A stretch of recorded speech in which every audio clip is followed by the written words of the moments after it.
आज पूरा देश रो रहा है, सभी की आंखें नम हैं और दिल में बस एक ही जज्बा उमड़ रहा है। अब बदले की बारी है। 22 अप्रैल 2025 को जम्मू कश्मीर के पहलगाम स्थित बेसरन घाटी में हुए आतंकवादी हमले ने एक बार फिर घाटी में आतंकवाद की भयावहता और उसके सांस्कृतिक और धार्मिक उद्देश्य को उजागर किया है। इस हमले में 28 लोग मारे गए, जिनमें 24 भारतीय पर्यटक, 2 स्थानीय निवासी और 2 विदेशी नागरिक जो नेपाल और यूएई के शामिल थे। यह हमला सिर्फ एक आतंकवादी कृत्य नहीं था, बल्कि इसका एक गहरा सांस्कृतिक और धार्मिक संदर्भ भी है, जो जम्मू कश्मीर की स्थिति को और जटिल बना देता है। नमस्कार, आप देख रहे हैं इंडिया प्लस टीवी और मैं हूं आपके साथ कृष्णा गुप्ता। आज हम आतंकवादियों की रणनीति को समझते हैं। हमला मंगलवार दोपहर लगभग 2:30 बजे हुआ, जब 4 से 6 आतंकवादियों ने सैन्य वर्दी में बेसरन घाटी में पर्यटकों के एक समूह पर हमला किया। आतंकवादियों ने पहले पर्यटकों से उनका नाम पूछा और फिर उनसे कलमा पढ़ने को कहा। जिन लोगों ने कलमा नहीं पढ़ा या जिनकी मुस्लिम पहचान नहीं थी, उन्हें गोली मार दी गई। इस प्रकार हमले का उद्देश्य न केवल आतंक फैलाना था, बल्कि एक धार्मिक और सांस्कृतिक संदेश देना भी था। इस घटना से यह स्पष्ट होता है कि हमलावरों ने अपनी रणनीति में धार्मिक पहचान को एक महत्वपूर्ण कारक माना था, क्योंकि उन्होंने सिर्फ उन लोगों को निशाना बनाया जिनकी पहचान मुस्लिम नहीं थी। बेसरन घाटी का चयन एक गहरी रणनीतिक सोच को भी दर्शाता है। यह स्थान एक प्रमुख पर्यटन स्थल है जो अमरनाथ के मार्ग पर स्थित है। यहाँ पर पर्यटकों की भीड़ हमेशा रहती है, जिसे हमले के प्रभाव को बढ़ाया जा सकता था। इसके अलावा इस क्षेत्र में सुरक्षा बलों की मौजूदगी हमेशा रहती है, जो आतंकवादियों के भागने के रास्ते को संकुचित करती है। लेकिन आतंकवादियों ने इस समय और स्थान का चयन किया ताकि सुरक्षा बलों की गश्त कम हो और उन्हें हमले के बाद भागने का अधिक अवसर मिले। वहीं बता दें कि इस हमले की जिम्मेदारी पाकिस्तान स्थित आतंकवादी संगठन द रेजिस्टेंस फ्रंट यानी टीआरएफ ने ली है। यह संगठन लश्कर-ए-तैयबा का एक विंग माना जाता है। टीआरएफ ने इस हमले को घाटी में बाहरी लोगों की बढ़ती संख्या और कथित जनसांख्यिकीय बदलावों के विरोध में अंजाम दिया। संगठन का दावा है कि इस हमले का उद्देश्य घाटी में बाहरी लोगों की उपस्थिति को चुनौती देना था, जिसे वे डेमोग्राफिक इंजीनियरिंग मानते हैं।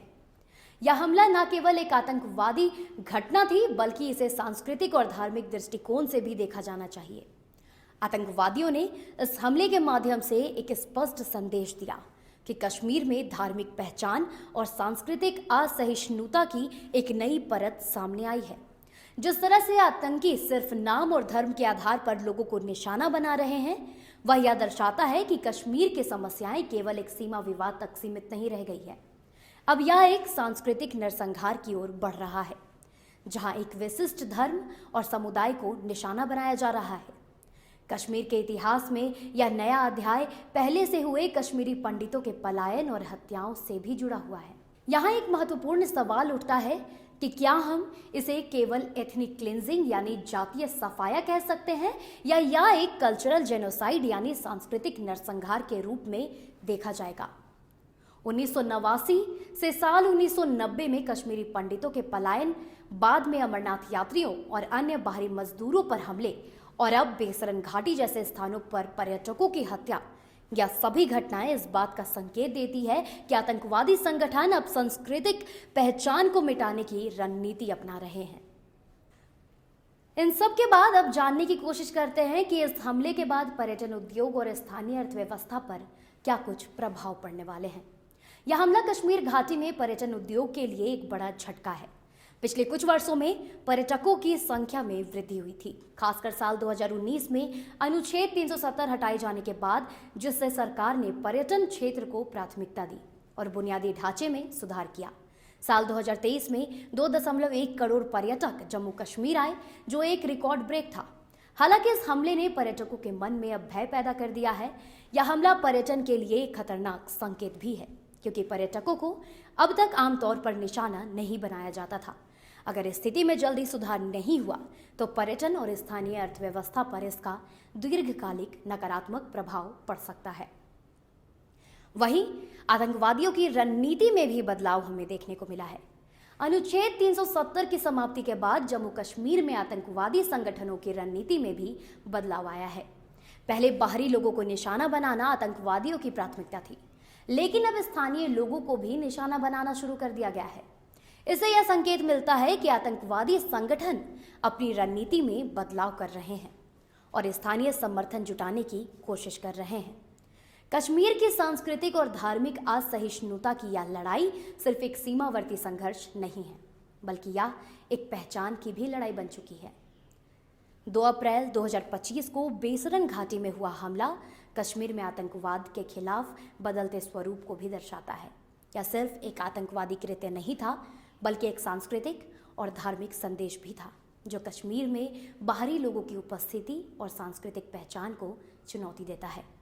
कश्मीर में जो हो रहा है वह केवल एक भूभाग की लड़ाई नहीं रह गई है, बल्कि यह एक गहरी सांस्कृतिक और धार्मिक असहिष्णुता की समस्या भी बन चुकी है, जिसे केवल सीमा विवाद तक सीमित नहीं किया जा सकता। भारत को इस संघर्ष के असली कारण को पहचानने और उसे समग्र रूप से हल करने की आवश्यकता है, ताकि आने वाले समय में ऐसे रक्तपात और सांस्कृतिक नरसंहार को रोका जा सके। ऐसे ही खबरों का विश्लेषण देखने के लिए आप हमें इंडिया प्लस टीवी पर फॉलो करते रहें। हमारे चैनल को सब्सक्राइब और लाइक शेयर करना बिल्कुल ना भूलें। नमस्कार। इंडिया प्लस टीवी, देश आपका, बात आपकी।